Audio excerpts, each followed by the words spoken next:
In sleep, she knew she was in her bed, but not the bed she had lain down in a few hours since. And the room was not the same, but it was a room she had known somewhere.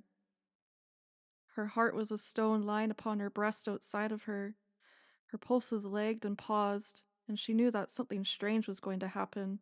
Even as the early morning winds were cool through the lattice, the streaks of light were dark blue, and the whole house was snoring in its sleep. Now I must get up and go while they're all quiet. Where are my things? Things have a will of their own in this place and hide where they like.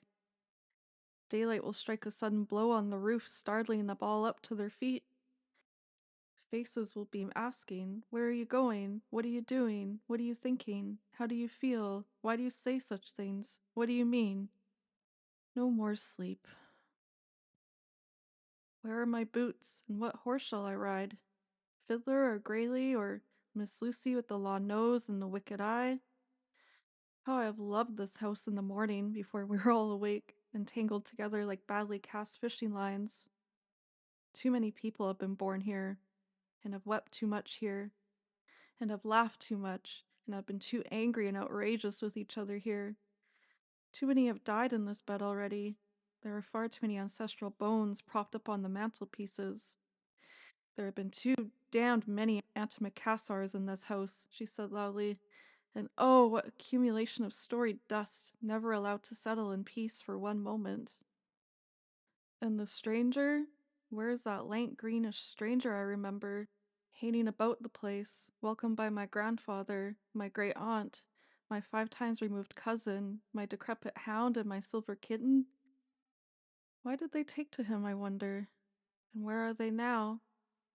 Yet I saw him pass the window in the evening. What else besides them did I have in the world? Nothing. Nothing is mine. I have only nothing, but it is enough. It is beautiful, and it is all mine.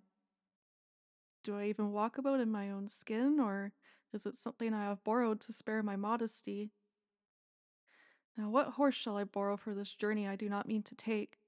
Grayley or Miss Lucy or Fiddler, who can dump ditches in the dark and knows how to get the bit between his teeth? Early morning is best for me, because trees are trees in one stroke, stones are stones set in shades known to be grass. There are no false shapes or surmises. The road is still asleep with the crust of dew unbroken. I'll take Grayley because he is not afraid of bridges. Come now, Grayley, she said, taking his bridle. We must outrun death and the devil. You are no good for it, she told the other horses standing saddled before the stable gate. Among them the horse of the stranger, grey also, with tarnished nose and ears. The stranger swung into his saddle beside her, leaned far towards her, and regarded her without meaning, the blank still stare of mindless malice that makes no threats and can bide its time. She drew Grayley around sharply, urged him to run. He leaped the low rose hedge and the narrow ditch beyond, and the dust of the lane flew heavily under his beating hoofs. The stranger rode beside her, easily, lightly, his reins loose in his half-closed hand, straight and elegant in dark shabby garments that flapped upon his bones. His pale face smiled in an evil trance. He did not glance at her. Ah, I have seen this fellow before. I know this man if I could place him. He is no stranger to me. She pulled Grayley up, rose in her stirrups, and shouted, "I'm not going with you this time. Ride on!" Without pausing or turning his head, the stranger rode on. Grayley's ribs heaved under her. Her own ribs rose and fell. Oh, why am I so tired? I must wake up.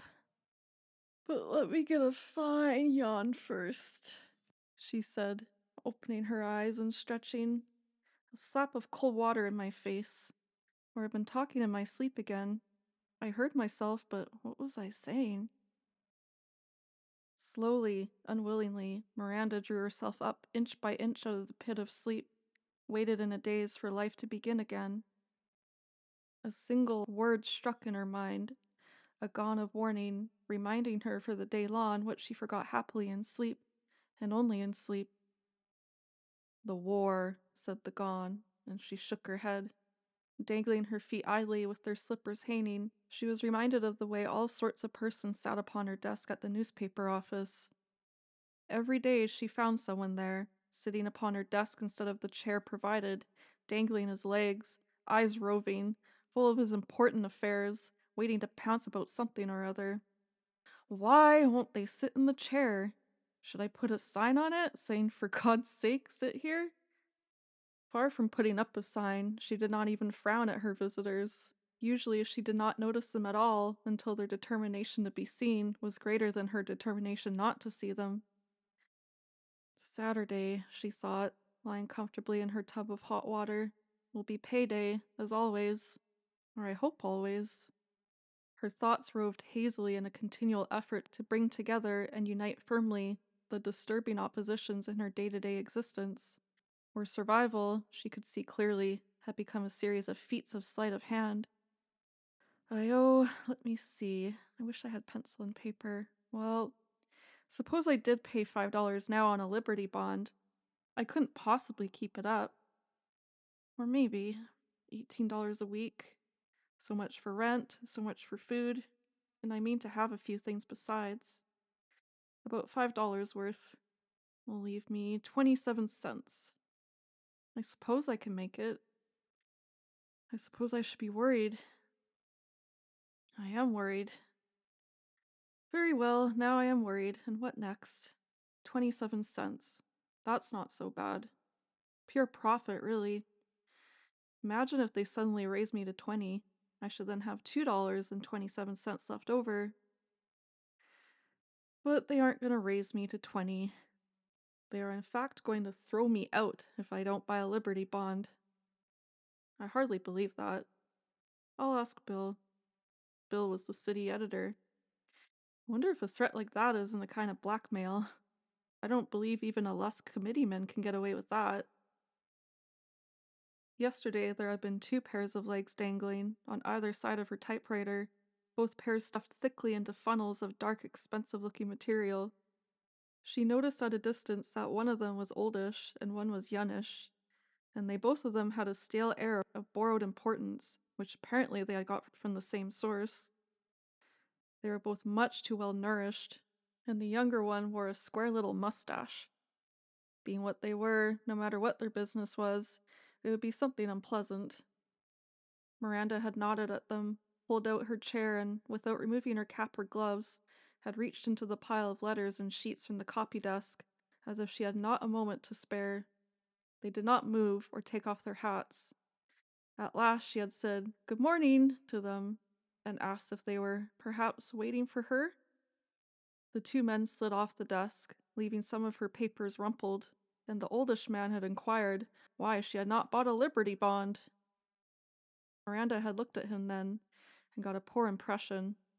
He was a pursy-faced man, gross-mouthed, with little lightless eyes, and Miranda wondered why nearly all of those selected to do the war work at home were of this sort. He might be anything at all, she thought. Advance agent for a road show, promoter of a wildcat oil company, a former saloon keeper announcing the opening of a new cabaret, an automobile salesman, any follower of any of the crafty haphazard callings. But he was now all patriot, working for the government. "Look here," he asked her. "Do you know there's a war, or don't you?" Did he expect an answer to that? Be quiet, Miranda told herself. This was bound to happen. Sooner or later it happens. Keep your head. The man wagged his finger at her. "Do you?" he persisted, as if he were prompting an obstinate child. "Oh, the war," Miranda had echoed on a rising note, and she almost smiled at him. It was habitual, automatic, to give that solemn, mystically uplifted grin when you spoke the words or heard them spoken. "C'est la guerre," whether you could pronounce it or not, was even better, and always, always you shrugged. "Yeah," the younger man said in a nasty way, "the war." Miranda, startled by the tone, met his eye. His stare was really stony, really viciously cold, the kind of thing you might expect to meet behind a pistol in a deserted corner. This expression gave temporary meaning to a set of features otherwise nondescript, the face of those men who have no business of their own. We're having a war, and some people are buying Liberty bonds, and others just don't seem to get around to it, he said. That's what we mean. Miranda frowned with nervousness, the sharp beginnings of fear. Are you selling them? She asked, taking the cover off her typewriter and putting it back again. No, we're not selling them, said the older man. We're just asking you why you haven't bought one. The voice was persuasive and ominous. Miranda began to explain that she had no money and did not know where to find any when the older man interrupted. That's no excuse at all, and you know it. With the Huns overrunning martyred Belgium, with our American boys fighting and dying in Belleau Wood, said the younger man, anybody can raise $50 to help beat the Boche. Miranda said hastily, I have $18 a week and not another cent in the world. I simply cannot buy anything. You can pay for it $5 a week, said the older man. They had stood there cawing back and forth over her head, like a lot of other people in this office, and a lot of other offices besides are doing. Miranda, desperately silent, had thought, suppose I were not a coward, but said what I really thought. Suppose I said, to hell with this filthy war. Suppose I asked that little thug, what's the matter with you? Why aren't you rotting in Belleau Wood? I wish you were. She began to arrange her letters and notes, her fingers refusing to pick up things properly. The older man went on making his little set speech. It was hard, of course. Everybody was suffering naturally. Everybody had to do his share. But as to that, a Liberty bond was the safest investment you could make. It was just like having money in the bank. Of course, the government was back of it, and where better could you invest? I agree with you about that, said Miranda, but I haven't any money to invest. And of course, the man had gone on, it wasn't so much her $50 that was going to make any difference. It was just a pledge of good faith on her part. A pledge of good faith that she was a loyal American doing her duty. And the thing was safe as a church.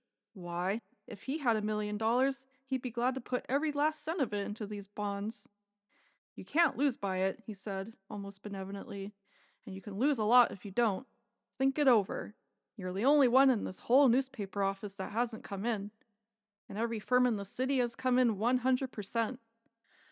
Over at the Daily Clarion, nobody had to be asked twice. They pay better over there, said Miranda. But next week, if I can. Not now, next week. See that you do, said the younger man. This ain't any laughing matter. They lulled away, past the society editor's desk, past Bill the city editor's desk, past the long copy desk where old man Gibbons sat all night shouting at intervals, Jarge! Jarge! And the copy boy would come flying. Never say people when you mean persons, old man Gibbons had instructed Miranda. And never say practically, say virtually. And don't, for God's sake, ever so long as I am at this desk, use the barbarism inasmuch under any circumstances whatsoever. Now you're educated, you may go.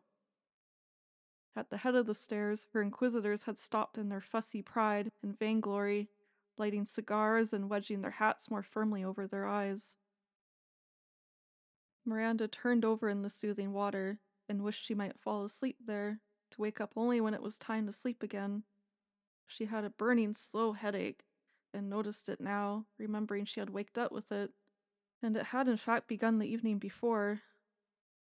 While she dressed, she tried to trace the insidious career of her headache, and it seemed reasonable to suppose that it started with the war. It's been a headache, all right, but not quite like this. After the committeemen had left yesterday, she had gone to the cloakroom and had found Mary Townsend, the society editor, quietly hysterical about something. She was perched on the edge of the shabby wicker couch, with ridges down the center, knitting on something rose-colored. Now and then she would put down her knitting, seize her head with both hands, and rock, saying, "My God," in a surprised, inquiring voice. Her column was called Ye Town Gossip, so of course everyone called her Townie. Miranda and Townie had a great deal in common and liked each other.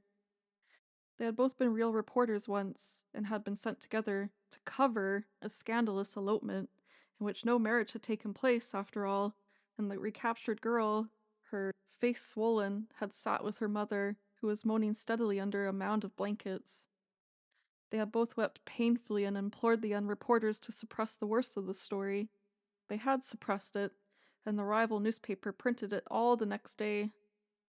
Miranda and Townie had then taken their punishment together and had been degraded publicly to routine female jobs, one to the theaters, the other to society. They had this in common, that neither of them could see what else they could possibly have done, and they knew that they were considered fools by the rest of the staff. Nice girls, but fools. At the sight of Miranda, Townie had broken out in a rage. I can't do it. I'll never be able to raise the money. I told them I can't, but they wouldn't listen. Miranda said, I knew I wasn't the only one in this office who couldn't raise $5. I told them I couldn't too, and I can't. My God, said Townie in the same voice. They told me I'd lose my job. I'm going to ask Bill, Miranda said. I don't believe Bill would do that. It's not up to Bill, said Townie. He'd have to if they got after him. Do you suppose they could put us in jail? I don't know, said Miranda. If they do, we won't be lonesome. She sat down beside Townie and held her own head. What kind of soldier are you knitting that for? It's a sprightly color. It ought to cheer him up. Like hell, said Townie, her needles going again. I'm making this for myself. That's that. Well, said Miranda, we won't be lonesome, and we'll catch up on our sleep. She washed her face and put on fresh makeup. Taking clean gray gloves out of her pocket, she went out to join a group of young women, fresh from the country club dances, the morning bridge, the charity bazaar, the Red Cross workrooms, who were wallowing in good works. They gave tea dances and raised money, and with the money they bought quantities of sweets, fruit, cigarettes, and magazines for the men in the cantonment hospitals. With this loot they were now setting out, a gay procession of high-powered cars and brightly tinted faces to cheer the brave boys, who already, you might very well say, had fallen in defense of their country. It must be frightfully hard on them. The dears, to be floored like this when they're all crazy to get overseas and into the trenches as quickly as possible. Yes, and some of them are the cutest things you ever saw. I didn't know there were so many good-looking men in this country. Good heavens, I said. Where did they come from? Well, my dear, you may ask yourself that question. Who knows where they did come from? You're quite right. The way I feel about it is this. We must do everything we can to make them contented. But I draw the line at talking to them. I told the chaperons at those dances for enlisted men, I'll dance with them, every dumbbell who asks me, but I will not talk to them. I said, even if there is a war. So I danced hundreds of miles without opening my mouth except to say, please keep your knees to yourself. I'm glad we gave those dances up. Yes, and the men stopped coming anyway. But listen, I've heard that a great many of enlisted men come from very good families. I'm not good at catching names, and those I did catch I'd never heard before, so I don't know. But it seems to me if they were from good families, you'd know it, wouldn't you? I mean, if a man is well bred, he doesn't step on your feet, does he? At least not that. I used to have a pair of sandals ruined at every one of those dances. Well, I think any kind of social life is in very poor taste just now. I think we should all put on our Red Cross headdresses and wear them for the duration of the war. Miranda, carrying her basket and her flowers, moved in among the young women, who scattered out and rushed upon the ward, uttering girlish laughter, meant to be refreshingly gay, but there was a grim, determined clang in it, calculated to freeze the blood. Miserably embarrassed at the idiocy of her errand, she walked rapidly between the long rows of high beds, set foot to foot with the narrow aisle between. The men, a selected, presentable lot, sheets drawn up to their chins, not seriously ill, were bored and restless, most of them willing to be amused at anything. They were, for the most part, picturesquely bandaged as to arm or head, and those who were not visibly wounded invariably replied, rheumatism, if some tactless girl, who had been solemnly warned never to ask this question, still forgot and asked a man what his illness was. The good-natured eager ones, laughing and calling out from their hard narrow beds, were soon surrounded. Miranda, with her wilting bouquet and her basket of sweets and cigarettes, looking about, caught the unfriendly bitter eye of a young fellow lying on his back, his right leg in a cast and pulley. She stopped at the foot of his bed and continued to look at him, and he looked back with an unchanged hostile face. Not having any, thank you, and be damned to the whole business, his eyes said plainly to her. And will you be so good as to take your trash off my bed? For Miranda had set it down, leaning over to the place where he might be able to reach it if he would. Having set it down, she was incapable of taking it up again, but hurried away, her face burning, down the long aisle and out into the cool October sunshine, where the dreary raw barracks swarmed and worked with an aimless life of scurrying, dun-colored insects. And going around to a window near where he lay, she looked in, spying upon her soldier. He was laying with his eyes closed, his eyebrows in a sad, bitter frown. She could not place him at all. She could not imagine where he came from, nor what sort of being he might have been in life, she said to herself. His face was young, and the features were sharp and plain. The hands were not laborers' hands, but not well cared for hands either. They were good, useful, properly shaped hands, lying there on the coverlet. It occurred to her that it would be her luck to find him, instead of a jolly, hungry puppy glad of a bite to eat and a little chatter. It is like turning a corner, absorbed in your painful thoughts and meeting your state of mind embodied, face to face, she said. My own feelings about this whole thing made flesh. Never again will I come here. This is no sort of thing to be doing. This is disgusting, she told herself plainly. Of course I would pick him out, she thought, getting into the back seat of the car she came in. Serves me right. I know better. Another girl came out looking very tired and climbed in beside her. After a short silence, the girl said in a puzzled way, I don't know what good it does, really. Some of them wouldn't take anything at all. I don't like this. Do you? I hate it, said Miranda. I suppose it's all right, though, said the girl cautiously. Perhaps, said Miranda, turning cautious also. That was for yesterday. At this point, Miranda decided there was no good in thinking of yesterday, except for the hour after midnight she had spent dancing with Adam. He was in her mind so much, she hardly knew when she was thinking about him directly. His image was simply always present in more or less degree. He was sometimes near the surface of her thoughts, the pleasantest, the only really pleasant thought she had. She examined her face in the mirror between the windows and decided that her uneasiness was not all imagination. For 3 days at least she had felt odd, and her expression was unfamiliar. She would have to raise that $50 somehow, she supposed, or who knows what can happen. She was hardened to stories of personal disaster, of outrageous accusations, and extraordinarily bitter penalties that had grown monstrously out of incidents very little more important than her failure, her refusal to buy a bond. No, she did not find herself a pleasing sight, flushed and shiny, and even her hair felt as if it decided to grow in the other direction. I must do something about this. I can't let Adam see me like this, she told herself, knowing that even now at that moment he was listening for the turn of her doorknob, and he would be in the hallway or on the porch when she came out, as if by sheerest coincidence. The noon sunlight cast cold slanting shadows in the room where, she said, I suppose I live. This day is beginning badly, but they all do now, for one reason or another.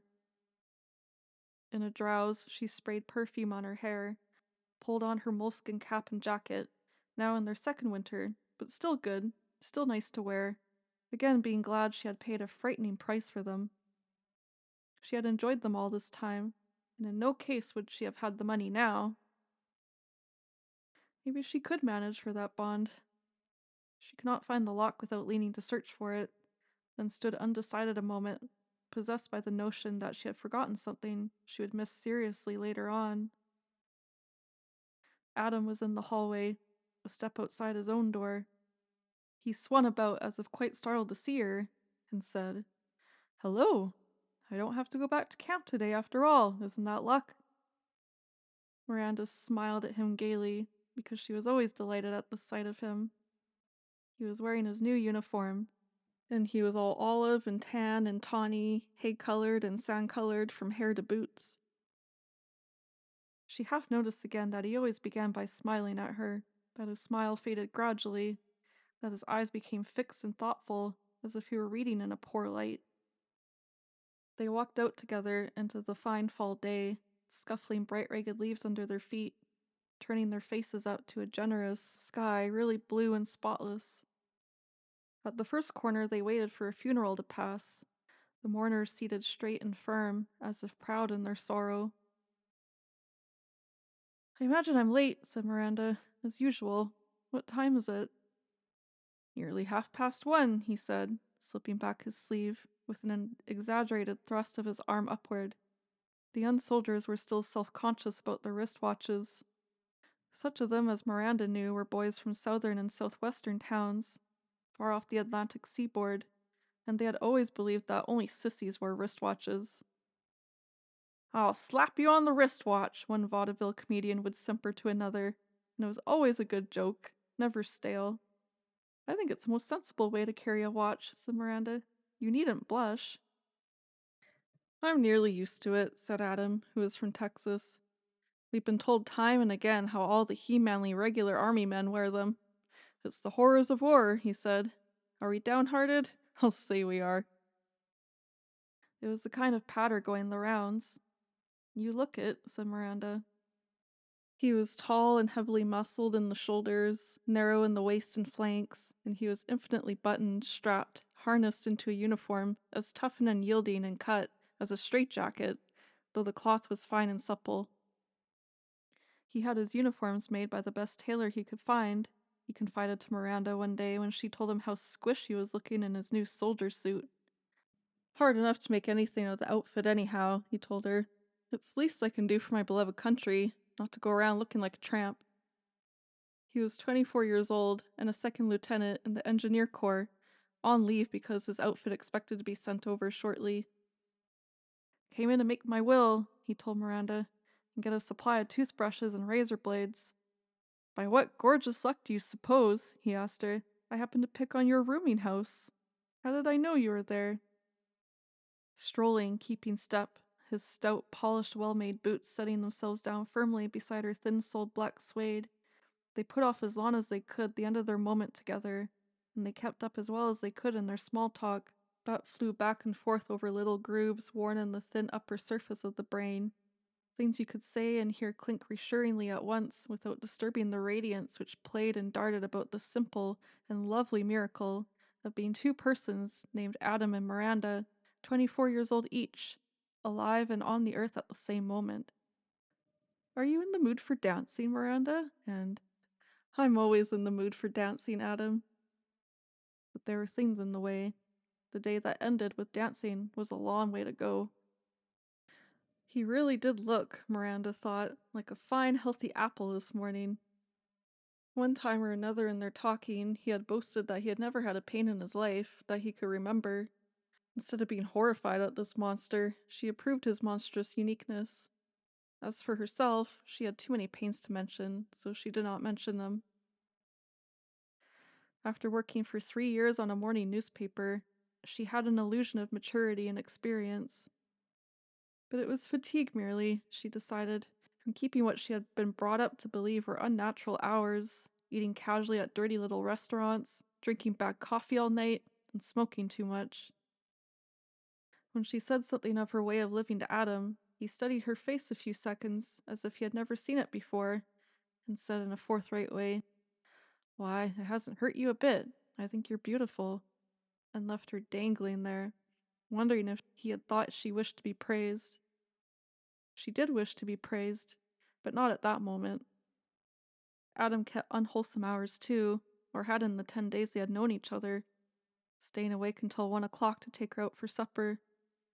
He smoked also continually, though if she did not stop him, he was apt to explain to her exactly what smoking did to the lungs.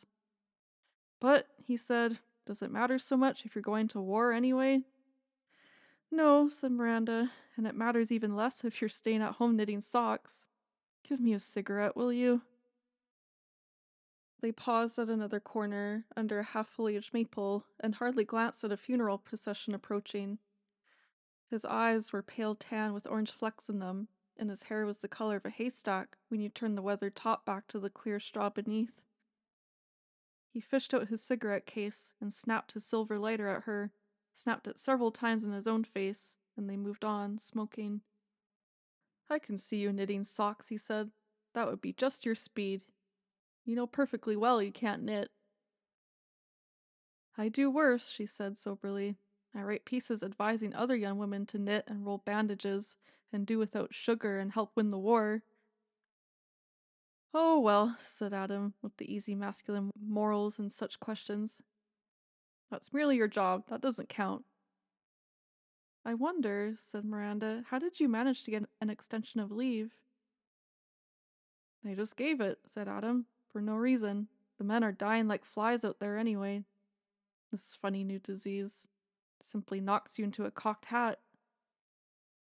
It seems to be a plague, said Miranda. Something out of the Middle Ages. Did you ever see so many funerals? Ever? Never did. Well, let's be strong-minded and not have any of it. I've got 4 days more straight from the blue, and not a blade of grass must grow under our feet. What about tonight? Same thing, she said, but make it about 1:30. I've got a special job beside my usual run-of-the-mill. What a job you've got, said Adam. Nothing to do but run from one dizzy amusement to another, and then write a piece about it. Yes, it's too dizzy for words, said Miranda. They stood while a funeral passed, and this time they watched it in silence. Miranda pulled her cap to an angle and winked in the sunlight, her head swimming slowly. Like goldfish, she told Adam. My head swims. I'm only half awake. I must have some coffee. They lounged on their elbows over the counter of a drugstore. No more cream for the stay-at-homes, she said. And only 1 lump of sugar. I'll have 2 or none. That's the kind of martyr I'm being. I mean to live on boiled cabbage and wear shoddy from now on and get in good shape for the next round. No war is going to sneak up on me again. Oh, there won't be any more wars. Don't you read the newspapers? Asked Adam. We're going to mop 'em up this time. And they're going to stay mopped. And this is going to be all. So they told me, said Miranda, tasting her bitter lukewarm brew and making a rueful face. Their smiles approved of each other. They felt they had got the right tone. They were taking the war properly. Above all, thought Miranda, no tooth gnashing, no hair tearing. It's noisy and unbecoming, and it doesn't get you anywhere. Swill, said Adam rudely, pushing back his cup. Is that all you're having for breakfast? It's more than I want, said Miranda. I had buckwheat cakes with sausage and maple syrup and 2 bananas and 2 cups of coffee at 8 o'clock. And right now, said Adam, again, I feel like a famished orphan left in the ash can. I'm all set, said Adam, for broiled steak and fried potatoes and... Don't go on with it, said Miranda. It sounds delirious to me. Do all that after I'm gone.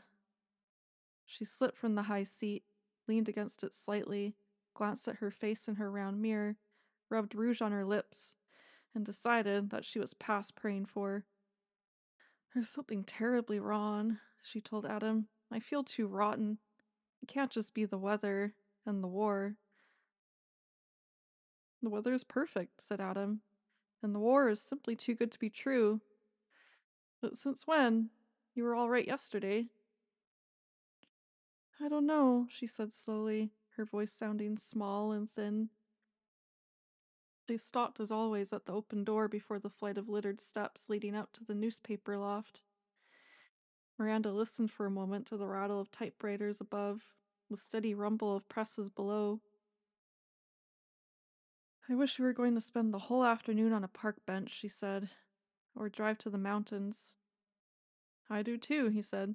Let's do that tomorrow. Yes, tomorrow, unless something else happens. I'd like to run away, she told him. Let's both. Me? Said Adam. Where I'm going, there's no running to speak of. You mostly crawl about on your stomach here and there among the debris. You know, barbed wire and such stuff. It's going to be the kind of thing that happens once in a lifetime. He reflected a moment and went on. I don't know a darn thing about it, really, but they make it sound awfully messy. I've heard so much about it, I feel as if I had been there and back.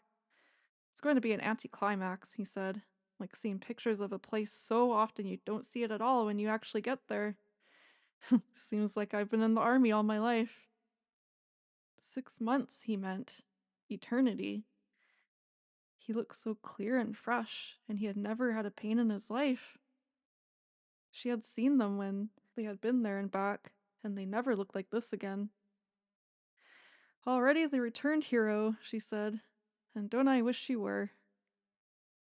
When I learned the use of the bayonet in my first training camp, said Adam, I gouged the vitals of more sandbags and sacks of hay than I could keep track of. They kept bawling at us, get him, get that Bosch, stick him before he sticks you. And we'd go for those sandbags like wildfire. And honestly, sometimes I felt a perfect fool for getting so worked up when I saw the sand trickling out. I used to wake up in the night sometimes feeling silly about it. I can imagine, said Miranda. It's perfect nonsense. They lingered, unwilling to say goodbye. After a little pause, Adam, as if keeping up the conversation, asked, do you know what the average life expectation of a sapping party is after it hits the job? Something speedy, I suppose. Just 9 minutes, said Adam. I read that in your own newspaper not a week ago.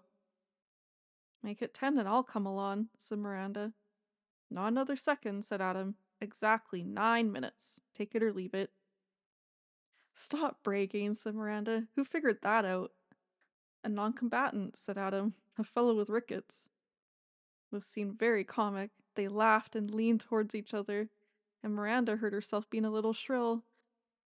My, it's a funny war, she said, isn't it? I laugh every time I think about it. Adam took her hand in both of his and pulled a little at the tips of her gloves and sniffed them. What nice perfume you have, he said, and such a lot of it, too. I like a lot of perfume on gloves and hair, he said, sniffing again. I've got probably too much, she said. I can't smell or see or hear today. I must have a fearful cold. Don't catch cold, said Adam. My leave is nearly up, and it will be the last, the very last. She moved her fingers in her gloves as he pulled out the fingers and turned her hands, as if they were something new and curious and of great value, and she turned shy and quiet.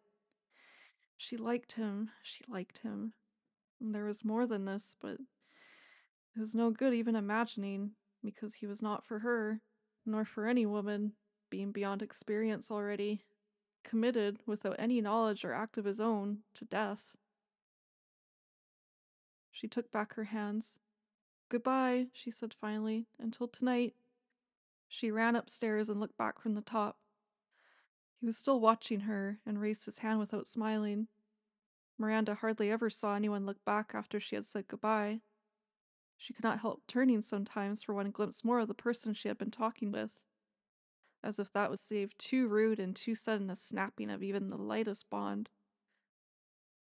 But people hurried away, their faces already changed, fixed, and they're straining towards their next act or encounter. Adam was waiting as if he expected her to turn, and under his brows, fixed in a strained frown, his eyes were very black.